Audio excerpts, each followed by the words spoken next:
Baking a cake at home is truly a wonderful thing. It fills your kitchen with a lovely, warm smell. There is such joy in creating something delicious from simple ingredients. You can share your cake with family and friends, and they will be so pleased with your homemade treat. It doesn't need to be complicated at all, my dear. Even a simple cake, baked with care, can bring so much happiness. So, let's roll up our sleeves, shall we? We are going to bake a beautiful cake together, and I promise it will be a delightful experience from start to finish. Baking is a skill that brings smiles. First, we need to gather our ingredients. For a basic sponge cake, you will need media group, self-raising flour in a clear bowl on kitchen counter, hand sifting flour into a bowl at its stock at distribute equally, some self-raising flour. This helps the cake to rise and become light and fluffy.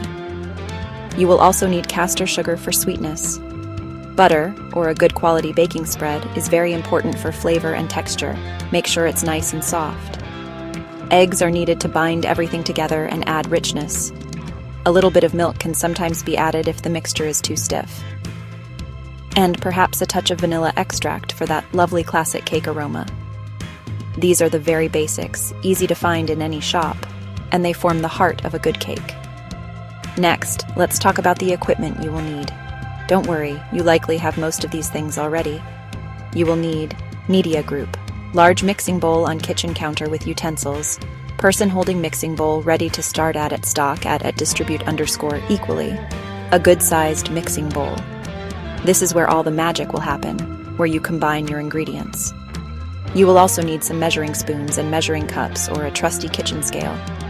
Accurate measurements are quite important in baking, you see.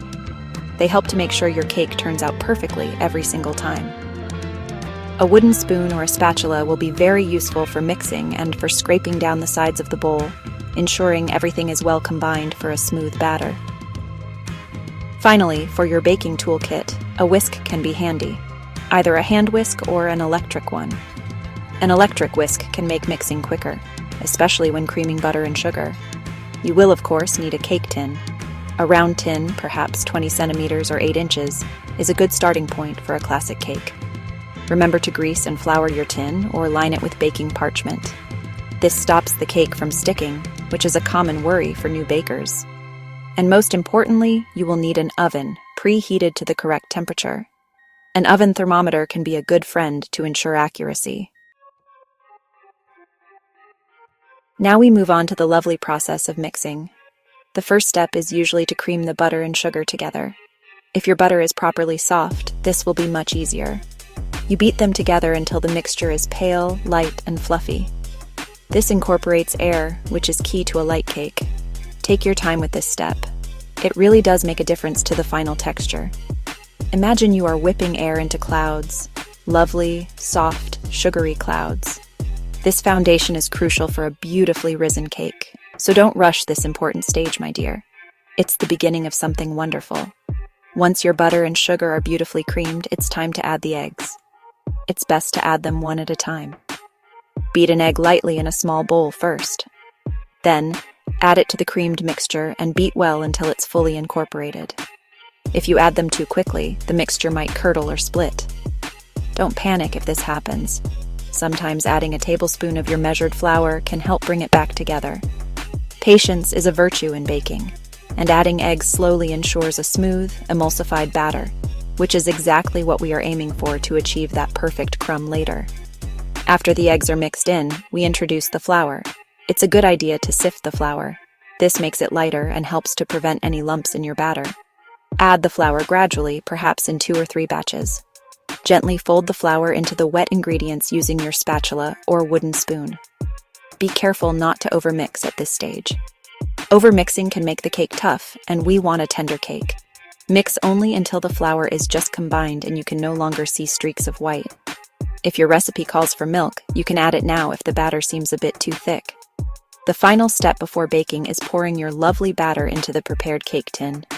Use your spatula to scrape all the batter from the bowl. We don't want to waste any of that precious mixture. Spread the batter evenly in the tin. You can gently level the top with the back of your spoon or the spatula. This helps the cake to bake evenly and have a nice flat top, which is ideal if you plan on decorating it later. Give the tin a little tap on the counter to release any large air bubbles. Now your cake is ready for the warmth of the oven. It's an exciting moment. Now it's time for the baking. Make sure your oven is preheated to the temperature stated in your recipe. This is usually around 180 degrees Celsius or 160 for a fan oven, which is gas mark 4. Ovens can vary, so get to know yours. Place the cake tin gently on the middle shelf of the oven. This ensures the heat circulates evenly around the cake for a consistent bake. Try not to open the oven door too early, especially during the first half of baking. This can cause your cake to sink in the middle, which would be a pity after all your careful preparation. Let the oven do its work quietly. How do you know when your cake is perfectly baked? Most simple cakes will take around 20 to 30 minutes, but always check your specific recipe. The cake should be golden brown on top and risen beautifully. It should also be starting to shrink away slightly from the sides of the tin. The most reliable way to check is to insert a skewer or a cocktail stick into the center of the cake. If it comes out clean, without any wet batter clinging to it, then your cake is ready. If there's still batter, it needs a few more minutes in the oven. Trust your instincts and these simple checks. Once your cake is baked, take it out of the oven carefully. It will be hot. Let it cool in the tin for about 10 minutes. This allows the cake to firm up a little, making it easier to handle without breaking. After this initial cooling, gently turn the cake out onto a wire rack. To do this, place the wire rack on top of the cake tin, then carefully flip them over together. Lift off the tin. If you greased and floured it well, the cake should come out easily. Allow the cake to cool completely on the wire rack before you even think about decorating it. This is very important. Let's talk about a few common mistakes to avoid. One is not measuring ingredients accurately. Another is overmixing the batter, especially after adding the flour, which can lead to a tough cake. Using ingredients that are too cold, like butter straight from the fridge, can also affect the texture. Ensure your butter is soft. And finally, opening the oven door too soon or too often can cause your cake to collapse. Just a little patience and attention to these details will lead to a truly splendid cake every single time. You'll see. Now for the really fun part, decorating your lovely cake. Once it's completely cool, you can decide how you want to finish it. The simplest decoration of all is a light dusting of icing sugar. Just use a small sieve to sprinkle it evenly over the top. It looks so pretty and adds a gentle sweetness. This is perfect if you want something quick and elegant. Sometimes less is more, and a simple dusting highlights the beautiful bake itself. It's a classic for a reason, and always looks inviting on a tea table, making everyone eager for a slice. If you fancy something a little more, a simple buttercream frosting is easy to make. You just need icing sugar, softened butter, a tiny bit of milk, and perhaps some vanilla extract. Beat these together until light and fluffy. You can spread this smoothly over the top of your cake, or even pipe it if you have a piping bag and nozzle. Don't worry if it's not perfectly smooth. A rustic look is very charming. You could even add a little food coloring to the buttercream if you want to match a theme, or just add a pop of cheerful color to your creation. For other easy decoration ideas, consider adding some colorful sprinkles. Children especially love sprinkles. Fresh fruit is also a wonderful option. Sliced strawberries, raspberries, or blueberries arranged on top of buttercream look beautiful and add a lovely fresh taste. A drizzle of melted chocolate can also be very effective and delicious, or perhaps some chopped nuts for a bit of crunch. The possibilities are endless, and you can be as creative as you like. Choose what you enjoy and what you think will complement the flavor of your cake. It's your masterpiece after all.